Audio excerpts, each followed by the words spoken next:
करौली में मदन मोहन जी के मंदिर में झाड़ू का काम करते थे। उनका नाम था काले खां। क्या नाम था?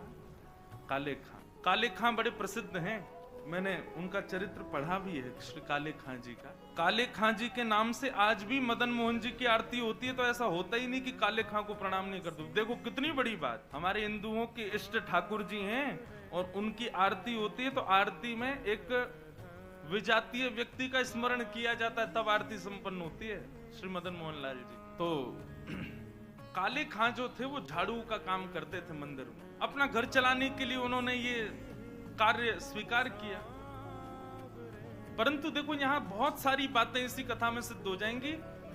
ठाकुर जी के प्रति प्रेम होने के लिए हमको हिंदू धर्म में होना, एक भक्त कुल में जन्म लेना, या हमारा एनवायरमेंट भक्ति युक्त होना जरूरी हो, ऐसा नहीं है। रैदास जी कहते हैं, सो ही सुहागन प्रिय जाहि रीझें।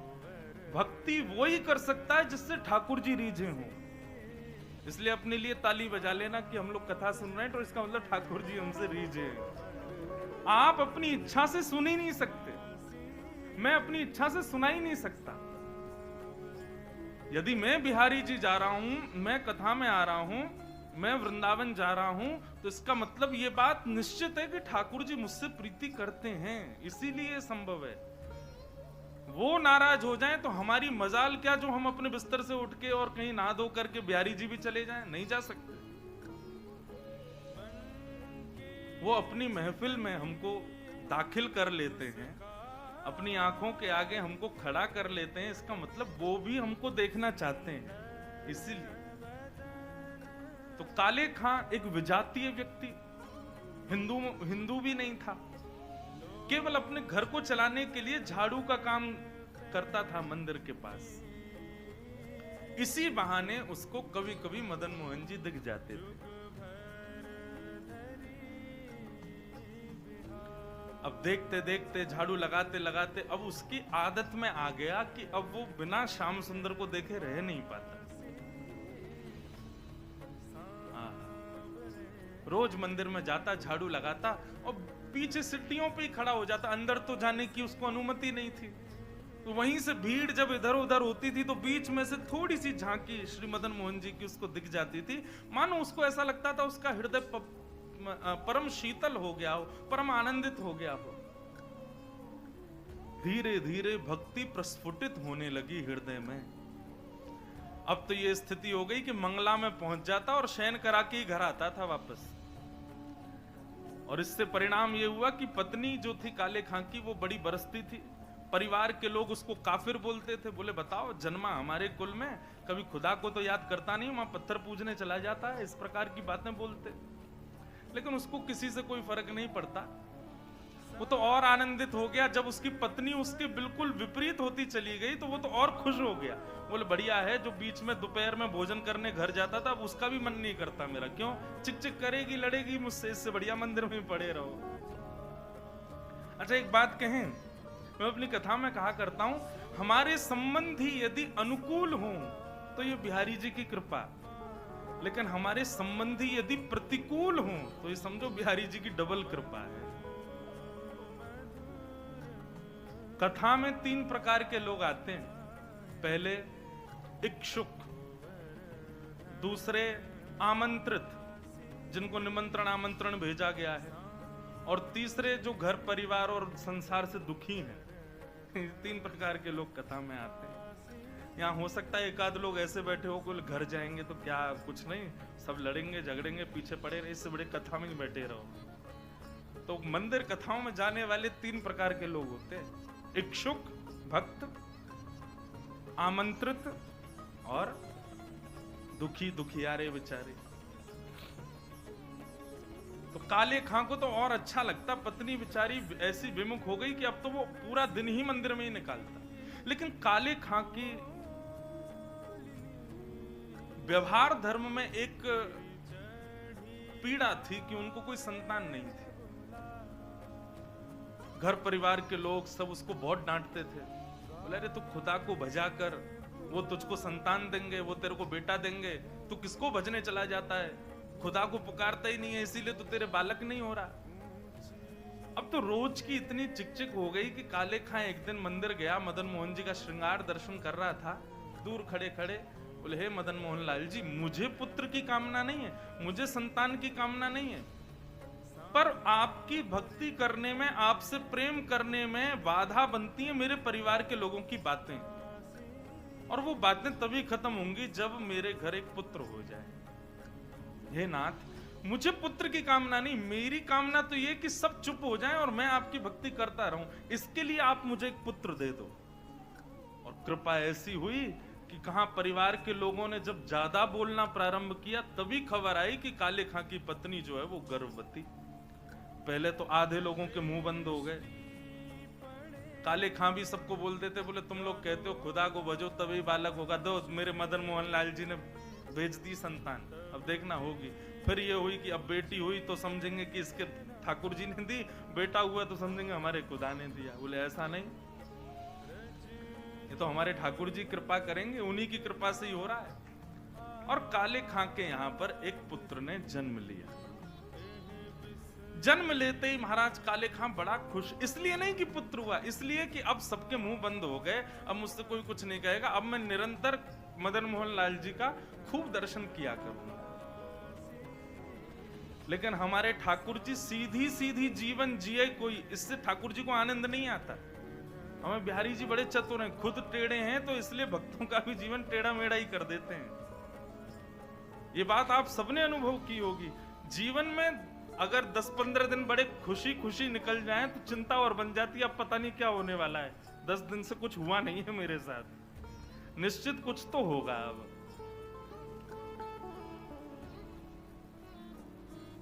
काले खां का पुत्र 8 वर्ष का हो गया, सब आनंदित था, काले खां बड़ा प्रसन्न। अब तो जन्माष्टमी भी मनाता है, राधाष्टमी भी मनाता है, रामनवमी भी मनाता है, घर वालों को नहीं बताता, बस मंदिर में जाके सब उत्सव होते हैं उसमें आनंद करता है। 8 वर्ष का बालक काले खां का यमुना जी के तट पर, नदी के तट पर कहीं खेल रहा था अपने मित्रों के साथ, और एक सर्प ने उसको डस दिया। सर्प के डसते ही महाराज नीला पड़ गया उसका पुत्र, बेहोश होके गिर गया। बालक दौड़े दौड़े गए काले खां के घर, काले खां तो मंदिर में था, उसकी पत्नी को जाके बताया। पत्नी रोते रोते मंदिर पहुंची, जाकर के बोली जल्दी चलो, हमारे बेटे को सर्प ने डस दिया है, वो नदी के तट पर बेहोश पड़ा है, मैं जा रही हूं उसके पास, तुम जाओ किसी झाड़ फूंक वाले को लेके आओ, हमारा बेटा मर जाएगा। लेकिन काले खां व्यस्त था ठाकुर जी की श्रृंगार आरती में, श्रृंगार आरती हो रही थी। पत्नी इतना बोल करके लौटने लगी, लौट करके उसने पीछे देखा कि आए कि नहीं, तो देखा तो काले खां तो ठाकुर जी को ही देख रहा था। पत्नी जाकर के बरसने लगी, बोले तुमको अभी भी यही दिख रहे हैं? अरे हमारा बेटा मरने वाला है, देरी करोगे, कोई झाड़ फूंक वाला नहीं पहुंचा तो उसकी मृत्यु हो जाएगी। लेकिन काले खां तो अभी भी मदन मोहन जी को ही देख रहे थे।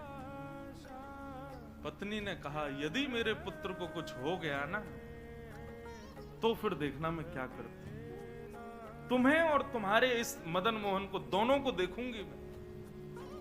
ऐसा कहकर के पत्नी तो चली गई। काले खां वहीं खड़े रहे, नेत्रों से अविरल अश्रुधार बहाने लगे, इसलिए नहीं कि पुत्र को सर्प ने डसा, इसलिए हे मदन मोहन लाल, क्यों आप चैन से नहीं बैठने देते मुझको? क्यों आप चैन से मुझे दर्शन नहीं करने देते? ये सब मुझे पता है आपकी लीलाएं हैं, और ये सब क्यों करते हो ये भी मुझे पता है, मुझे परखने के लिए कि मैं अपनी स्थिति से च्युत तो नहीं हो रहा कहीं। लेकिन मेरा पुत्र दिया आपने था तो बचाओगे भी आप ही।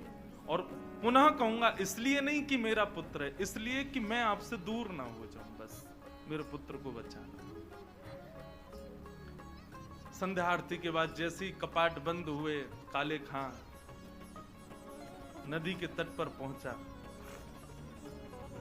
भीड़ इकट्ठी थी। पत्नी को जैसी पता चला, काले खां बोले आगे ओझा को नहीं लाए, झाड़ फूंक वाले को, बोले वो तो मैं भूल गया। इतना कहना हुआ कि महाराज परिवार के लोगों ने काफिर काफिर कहकर के काले खां को सुनाना प्रारंभ कर दिया। दौड़ करके गए, ओझा को लेकर के आए। जैसे ही ओझा ने आकर के उसकी नब्ज आदि देखी तो कहा ये बालक तो जीवित नहीं है, इसकी तो मृत्यु हो चुकी। सब रोने लगे। काले खां की पत्नी ने अपने पुत्र को गोद में उठाया और ले गई और मदन मोहन जी के द्वार पर जाकर के अपने पुत्र को रख दिया। बोले बहुत कहते थे मदन मोहन लाल जी ने दिया है, मदन मोहन लाल जी ने दिया है, तो ये जीवित करके दिखाएं इसको अब। और यदि ये जीवित नहीं हुआ, खुद भी मर जाऊंगी, तुमको भी मार दूंगी और पूरे परिवार को नष्ट कर दूंगी इन्हीं की दहली पर। तब काले खां ने मदन मोहन लाल जी को निहारा और निहार करके कुछ शब्द काले खां ने लिखे हैं, तो थोड़े उर्दू के अल्फाज, लेकिन हैं बहुत सुंदर। इनमें से कई शब्दों के अर्थ तो मुझे भी नहीं पता, उर्दू में है। पर एक बात कहें, भक्त की जब चरमोत्कृष्ट भक्ति हो जाती है ना, तो उसकी भक्ति शब्दों के रूप में निकलने लगती है। जब भक्ति चरम स्थिति में पहुंचती है, कहां मीराबाई ने नहीं गाया, सूरदास ने नहीं गाया, तुलसीदास ने, सबने गाया। एक बात नोट कर लीजिएगा, जिसने पाया उसने गाया और जिसने नहीं पाया वो गा नहीं पाया कभी। यदि बिहारी जी मिलेंगे ना तो आप गाने का प्रयास नहीं करोगे, गाना अपने आप होगा, अपने आप प्रकट होंगे शब्द आपके मुख से। अभी हमारी स्थिति क्या है, अभी हम सूरदास के पद गाते हैं, अभी मीराबाई के पद गाते हैं, अपने हमारी कोई निर्माण नहीं है, अपनी हमारी कोई सामर्थ्य नहीं है। पर जिस दिन बिहारी जी मिलेंगे उस दिन जिह्वा में सामर्थ्य आएगी और आप कुछ ना कुछ गाओगे, ये निश्चित है। जो पाएगा वो गाएगा। काले खां मदन मोहन लाल जी की ओर देखने लगा और कहने लगा, मुसफक साफीक रफीक दिल दोस्त मेरे नजदीकी हकीकी ख्याल कीजिए। मेहरबान कदरदान आला तू जहान बीच, मुझसे गरीबों का गुनाह माफ कीजिए। काले बेकरार खड़ा तेरे दरबार पे, नंद के कुमार जरा गौर अब कीजिए। हिंदुओं के नाथ तो हमारा कुछ दावा नहीं, जगत के हो नाथ तो हमारी सुध लीजिए। हे मदन मोहन लाल, एक द्वार पर खड़ा है तुम्हारे,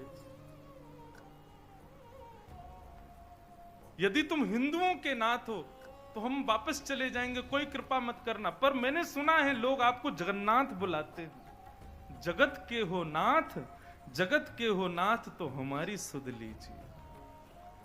बस ये बात कहनी हुई, नेत्रों से अविरल अश्रुधार बहने लगे काले खां के। और देखते ही देखते जैसे ही अश्रुधार का एक बिंदु नीचे पड़े हुए काला पड़ गया था पुत्र विष के कारण, जैसे एक बिंदु जाकर के उस पुत्र के मुखमंडल पर पड़ी, पड़ते ही उसका जो काला वर्ण हो चुका था वो श्वेत होने लगा और धीरे धीरे पुत्र ने आंख खोलनी प्रारंभ करी। उठ करके बैठ गया, देखने लगा, जल पी करके बोला अब्बा अम्मी, जो उसके माता पिता थे उनको उन्हीं शब्द में पुकारा। बोले कि वो कहाँ गया? बोले कौन? अरे अभी जो यहाँ खड़ा था, मेरे समान छोटा सा बालक था, मेरे जैसा ही सांवला उसका वर्ण था, मोर मुकुट पहनी थी, बहुत सुंदर उसकी मुस्कान, उसके ऐसे सुंदर नेत्र थे, वो मेरा सखा है, वो मेरे गले में गलवैया डाल करके खड़ा था, कहाँ गया वो? और ये भाव देखते ही वहां खड़े जितने लोग थे सबने मदन मोहन लाल जी को दंडवत प्रणाम किया। सब समझ गए, बोले किसने की है कृपा हमको पता है। तब से लेके आज तक श्री मदन मोहन लाल जी की आरती होती है तो आरती होते ही वहां का एक आरती पूर्ण होते ही एक पंक्ति गाई जाती है। कारे के बेटा को जब कारे ने खाया, कारे के बेटा को जब काले ने खाया, कारे की कविता सुन बेटा जिवायो है। काले खां के बेटा को जब काले नाग ने खाया तब काले खां की कविता सुन करके उसके बेटा को जिवाने वाले बोल मदन मोहन लाल की जय।